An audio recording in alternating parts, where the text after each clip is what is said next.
আজকে আমরা কথা বলবো রেখাচিত্রম সিনেমাটা নিয়ে। এটা 2025 সালে মুক্তি পাওয়া একটি মালায়ালাম ক্রাইম থ্রিলার। এই সিনেমাটি শুধু একটি মার্ডার মিস্ট্রি না, এটা মালায়ালাম সিনেমার প্রতি একটি ট্রিবিউট। মানে মালায়ালাম সিনেমার সেই গোল্ডেন যুগ 80s এবং 90s এর সিনেমার জন্য একটা লাভ লেটার। রেখাচিত্রম সিনেমাটা দেখলে আপনারা মালায়ালাম সিনেমার পুরানো এবং বর্তমানের আজকের সিনেমার একটা মিক্সড দেখতে পাবেন। আর এর সাথে আছে একটা দারুণ গল্প আর রিয়াল কিছু ক্যারেক্টার। আজকের আলোচনায় আমরা জানবো এই সিনেমাটার গল্প কি, এর আইডিয়াটা কোথা থেকে আসলো, চরিত্রগুলো কেমন, অভিনয় কারা কারা করেছেন, আর সিনেমাটির ভিজুয়াল এবং পরিচালনা, এই সব কিছু আমি ডিটেলসে বলবো। Are you ready? Let's go. রেখাচিত্রম এই বছর মালায়ালাম ফিল্ম ইন্ডাস্ট্রির প্রথম সুপারহিট সিনেমা। শুধুমাত্র টাকা পয়সার দিক থেকে হিট এমন না, যারা সিনেমার ক্রিটিক করেন তারাও এই সিনেমাটার অনেক প্রশংসা করেছেন। সিনেমাটা ডিরেক্ট করেছেন জোফিনটি চাকু আর লিখেছেন রামু সুনীল। তারা দুজনই মালায়ালাম সিনেমার হিস্ট্রিকে সম্মান জানিয়ে এই সিনেমাটা বানিয়েছেন। মেইন চরিত্রে অভিনয় করেছেন আসিফ আলী, তিনি বিবেক গোবিনাথের ক্যারেক্টারটা করেছেন। আর আছেন আনাসারা রাজন, তিনি রেখা চরিত্রকে একদম রিয়াল করে তুলেছেন। একদম সুপারস্টার মামুটির একটা এআই দিয়ে বানানো ছোট কেমিও আছে এখানে, যেটা সিনেমাটিতে ফ্যান্টাসির একটা অন্যরকম মজা যোগ করে। গল্পের শুরুটা একটা 40 বছর আগের মার্ডার কেসের রহস্য নিয়ে। বিবেক নামের একজন পুলিশ অফিসার যে অনলাইনে জুয়া খেলে 15 লাখ টাকা জিতেছিল, কিন্তু সেটা সবাই জেনে যাওয়ায় তাকে পুলিশ ডিপার্টমেন্ট থেকে কিছুদিনের জন্য সাসপেন্ড করা হয়। পরে যখন সে আবার চাকরিতে জয়েন করে, তাকে পাঠানো হয় দুর্গম এক জায়গা মালাক্কাপাড়ায়। Hello, Malakapara station. সেখানে যাওয়ার প্রথম দিনে সে একটা নতুন কেস পায়। রাজেন্দ্র নামের একজন লোক আত্মহত্যা করে। আত্মহত্যার আগে সোশ্যাল মিডিয়ার লাইভে এসে বলে যায় 40 বছর আগে খুন হওয়া এক লাশের কথা। আর সেই ঘটনায় ভিনসেন্ট নামে একজন পাওয়ারফুল বিজনেসম্যানের নাম জড়ানো থাকে। মাটি খুঁড়ে লাশের কঙ্কাল বের করা হয়। তখন পুলিশ অফিসার বিবেক সেই পুরানো কেসের তদন্তের দায়িত্ব পায়। তদন্ত করতে গিয়ে বিবেক জানতে পারে এই খুনের রহস্যের সাথে 1985 সালের মালায়ালাম সিনেমা কাথুরু কাথুরামের শুটিং সেটের একজন হারিয়ে যাওয়া মেয়ের ঘটনাও কানেক্টেড। তদন্তের মধ্য দিয়ে বিবেক যেন অতীতের এক মার্ডার মিস্ট্রির জগতে ঢুকে পড়ে, আর সিনেমার এক রঙিন জগৎ তার সামনে খুলে যায়।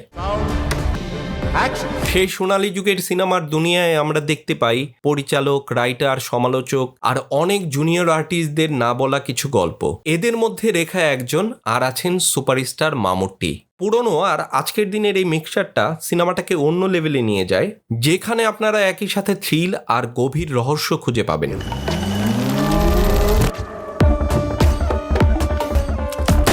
রেখাচিত্রম সিনেমাটি বানানোর মূল ইন্সপিরেশন ছিল সোনালী যুগের মালায়ালাম সিনেমা।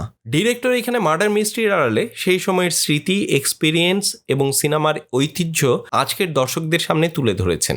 2010 সালের পর থেকে মালায়ালাম সিনেমায় একটা নিউ ওয়েভ শুরু হয়েছে। এই নিউ জেনারেশন ফিল্ম মেকারদের কিছু বিশেষ স্টাইল আছে। তার মধ্যে একটা হলো নারীর অধিকার নিয়ে কথা বলা। আপনারা দেখবেন তাদের অধিকাংশ সিনেমাতেই নারীর প্রতি সহিংসতা একটা মেইন বিষয় হিসেবে থাকে। She deserves justice. পাশাপাশি ধর্মকেও তারা দেখায় তাদের সিনেমায়।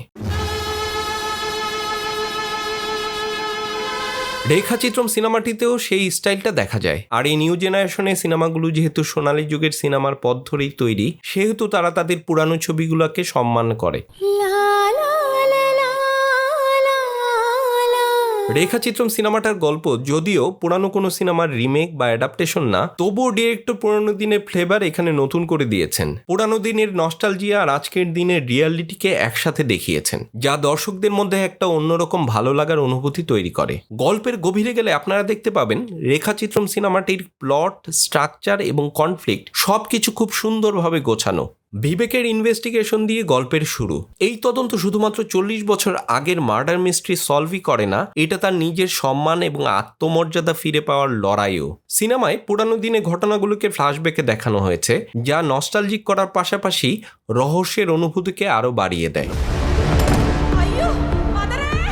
আজকের সময় আর অতীতের সময়কে মিশিয়ে একটা নন লিনিয়ার স্ট্রাকচার তৈরি করে, যেখানে প্রথমে আমরা বিবেকের এখনকার দিনের তদন্ত দেখি এবং ধীরে ধীরে অতীতের ঘটনাগুলোকে জানতে পারি। এইভাবে নির্মাতারা গল্পের মজাকে ডাবল করে দিয়েছেন। মেইন কনফ্লিক্ট হলো মার্ডার কেসের রহস্য, যেখানে তদন্তের মাধ্যমে আসল সত্যটা বেরিয়ে আসে। কিন্তু ফাইনাল ইম্প্যাক্ট হলো গল্পের শেষে সিনেমা মিডিয়ামটার প্রতি দর্শকদের মধ্যে এক ধরনের ভালোবাসা তৈরি হয়। রেখাচিত্রম সিনেমায় মেইন দুই ক্যারেক্টারকে খুবই রিয়াল ভাবে দেখানো হয়েছে, বিবেক আর রেখার চরিত্র।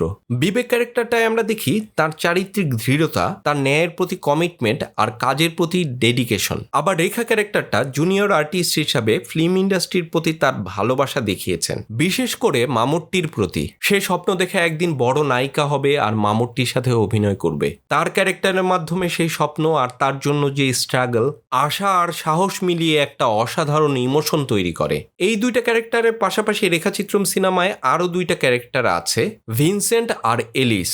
এই ক্যারেক্টারগুলোর মাধ্যমে পাওয়ার, ক্রাইম আর ভায়োলেন্সের একটা ভিন্ন রূপ দেখানো হয়েছে, যেটা প্যারালালি আমাদের সোসাইটিতে এক্সিস্ট করে।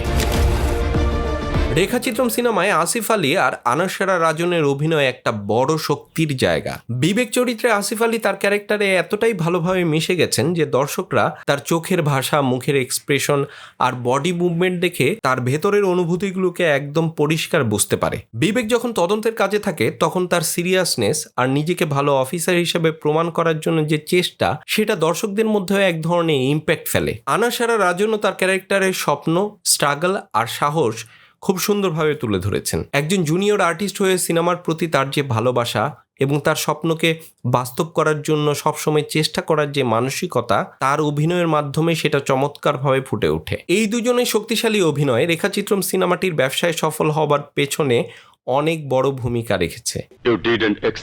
টেকনিক্যাল দিক থেকেও রেখাচিত্রম সিনেমাটি অনেক ভালো। সিনেমাটির ভিজুয়াল স্টাইল একদম রিয়ালিস্টিক। পুলিশের তদন্তের সিনগুলো বর্তমান সময়কে তুলে ধরে এই সময়ের মানুষের জীবন, তাদের লাইফ স্টাইল। আবার সিনেমা শুটিং এর সেটে আপনারা পুরানো দিনের একটা ফ্লেভার পাবেন। এই ছবির সিনেমাটোগ্রাফি খুবই সুন্দর, বিশেষ করে ক্লোজ আপ শটে ক্যারেক্টার ইমোশনকে খুব কাছ থেকে ধরা হয়েছে। লং শটে সিনেমার সেট, কালার প্যালেট নস্টালজিক একটা ফিল দেয়, যা ওল্ড এবং নিউ এরাকে খুব সুন্দরভাবে ব্যালেন্স করেছে। সিনেমার গান আর ব্যাকগ্রাউন্ড মিউজিক গল্পের মুডের সাথে মিশে গিয়ে একটা অন্যরকম পরিবেশ সৃষ্টি করেছে। এডিটিং এর কাজও খুব গোছানো, গল্প বলার যে স্পিড সেটা কোথাও কম বেশি এরকম মনে হয় নাই। সাউন্ড ডিজাইনও খুব মনোযোগ দিয়ে করা, যা সিনেমার সিনগুলোকে আরো জীবন্ত করে তোলে। আর পরিচালনা নিয়ে কিছু বলার নাই, ডিরেক্টর জোফিন টি চাকো সবকিছু খুব যত্ন করে বানিয়েছেন। সব মিলিয়ে রেখাচিত্রম সিনেমাটি শুধুমাত্র একটা ক্রাইম থ্রিলার না, এটা মালায়ালাম সিনেমার প্রতি ভালোবাসা আর শ্রদ্ধার একটা নিবেদন। পুরানো দিনের সিনেমার ফ্লেভারের সাথে একটা রহস্য ভরা গল্প আর পাওয়ারফুল অভিনয়, সব কিছু মিলিয়ে এটা দর্শকদের মধ্যে একটা ভালো লাগা তৈরি করে। আপনারা যদি একটু অন্যরকম সিনেমা দেখতে পছন্দ করেন তাহলে এটা অবশ্যই আপনার ওয়াচ লিস্টে রাখতে পারেন। এই সিনেমাটা একটা স্লো বার্ন থ্রিলার।